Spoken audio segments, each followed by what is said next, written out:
Godavari linking అనేది భారతదేశంలో రెండు ప్రధాన నదులైన గోదావరి మరియు కృష్ణా నదుల మధ్య జలాలను అనుసంధానించే ప్రక్రియ.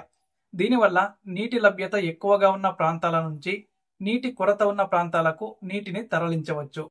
వర్షాకాలంలో గోదావరి నదిలో ఎక్కువగా వరద నీరు సముద్రంలో కలిసిపోతుండటం వల్ల ఆ నీటిని దుర్వినియోగం కాకుండా వినియోగించుకోవడమే గోదావరి లింకింగ్ వెనుక ఉన్న ప్రధానమైన ఆలోచన. ఆంధ్రప్రదేశ్ రాష్ట్రానికి ఇది ఎందుకు అవసరం అంటే, రాయలసీమ, నెల్లూరు, ప్రకాశం జిల్లాల్లో సాగునీటి కొరత తీవ్రంగా ఉంటుంది.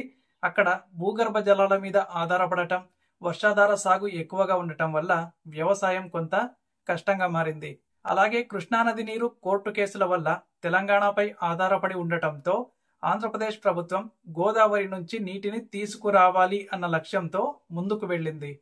పోలవరం ప్రాజెక్ట్, బలరాం సాగర్, గోదావరి పెన్నా లింక్ లాంటి ప్రాజెక్టులు ఈ దిశగానే రూపొందించబడ్డాయి. కానీ ఈ ప్రయత్నాలకు తెలంగాణ ప్రభుత్వం తీవ్ర వ్యతిరేకత వ్యక్తం చేస్తోంది. ఎందుకు అంటే, గోదావరి నది తెలంగాణలోనూ చాలా ప్రాంతాల్లో ప్రవహిస్తూ ఉంటుంది. తెలంగాణలో మిషన్ భగీరథ, మిషన్ కాకతీయ, కాళేశ్వరం ప్రాజెక్టుల ద్వారా ఆ నీటిని ఇప్పటికే వినియోగిస్తుంది కూడా. అలాంటప్పుడు గోదావరి నుండి నీటిని పెద్ద ఎత్తున దిగువ రాష్ట్రమైన ఆంధ్రప్రదేశ్కు తీసుకెళ్తే భవిష్యత్తులో తెలంగాణకు సాగునీటి, తాగునీటి లోటు ఏర్పడే అవకాశం ఉంటుంది. ముఖ్యంగా మధ్యన ఉండే పగిడిపల్లి, రామగుండం, ములుగు, భద్రాచలం ప్రాంతాల్లో నీటి అందుబాటులో తేడా రావచ్చు. ఇక తెలంగాణ వ్యతిరేకత వెనుక ఉన్న ముఖ్య కారణం ఏంటంటే, ఆంధ్రప్రదేశ్ అనుసరిస్తున్న ప్రణాళికల పట్ల పారదర్శకత లేకపోవడం. అనుమతులు లేకుండా, కేంద్రానికి ముందుగానే తెలియజేయకుండా కొన్ని ప్రాజెక్టులను చేపట్టినట్టుగా తెలంగాణ ఆరోపిస్తోంది. ఉదాహరణకి Tallapudi lift irrigation, Pothireddypadu link ఇవి కేంద్ర జల సంఘాల అనుమతులు లేకుండానే సాగుతున్నాయని తెలంగాణ వాదన. ఇలా చేయడం వల్ల తెలంగాణకు కలిగే నష్టాలు కూడా ఉన్నాయి. ఒకవైపు ఎత్తిపోతల పథకంతో రాష్ట్రం గోదావరి నీటిని పైకి ఎత్తి పంపుతున్న వేళ, మరొక వైపు దిగువ రాష్ట్రం భారీ స్థాయిలో నీటిని తీసుకువెళ్తే చాలా వరకు చెరువులు, రిజర్వాయర్లు రానున్న కాలంలో నీటి లభ్యత కోల్పోతాయి.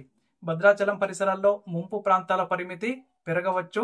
నీటి మట్టం తగ్గితే మిషన్ భగీరథ వంటి తాగునీటి పథకాలు సమర్థవంతంగా పనిచేయలేని పరిస్థితి కూడా ఉంటుంది. కేంద్ర జల సంఘం, Godavari river management board GRMB ఏర్పాటు చేసినా కూడా రెండు రాష్ట్రాల సమన్వయ లోపం వల్ల ఇది కార్యరూపం దాల్చలేదు.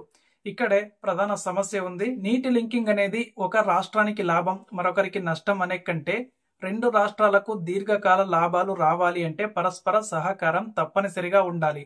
సమస్య పరిష్కారం కావాలంటే మొదటగా గోదావరి, కృష్ణా, పెన్నా నదుల లింకేజీపై ఒక సమన్వయ కమిటీ ఏర్పాటు చేయాలి. ఈ కమిటీలో కేంద్ర ప్రతినిధులతో పాటు ఇరు రాష్ట్రాల జలవనరుల నిపుణులు కూడా ఉండాలి. నీటి వాటాలు శాస్త్రీయంగా ఖరారు చేయాలి. ప్రాజెక్టులు చేపట్టే ముందు అన్ని అనుమతులు తీసుకుని పబ్లిక్ డొమైన్లో వివరాలను ఉంచాలి. ఈ అంశంపైన రాజకీయ విమర్శలు, ఓటు బ్యాంకు రాజకీయాలకు లోనయ్యే పరిస్థితిని పూర్తిగా నివారించాలి. ఇరు రాష్ట్రాల ప్రజలకు లాభం కలిగించేలా ఒక జలపాలన వ్యవస్థను స్థాపించాలి.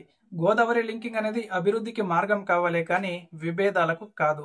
ఈ విషయంలో ప్రజలు కూడా స్పష్టంగా అవగాహన కలిగి ఉండాలి. నీటి వనరులు అనేవి ప్రతి పౌరుడికి చెందినవే. వాటి వినియోగంలో పారదర్శకత, సమన్వయం, శాస్త్రీయ విధానం అనేవి ఉంటేనే నిజమైన అభివృద్ధి సాధ్యమవుతుంది. లేకపోతే గోదావరి లింకింగ్ అనే ఆలోచన మంచి ప్రయత్నమే అయినా వాస్తవికంగా అది రెండు రాష్ట్రాల మధ్య విభేదాలకు వేదిక అవుతుంది.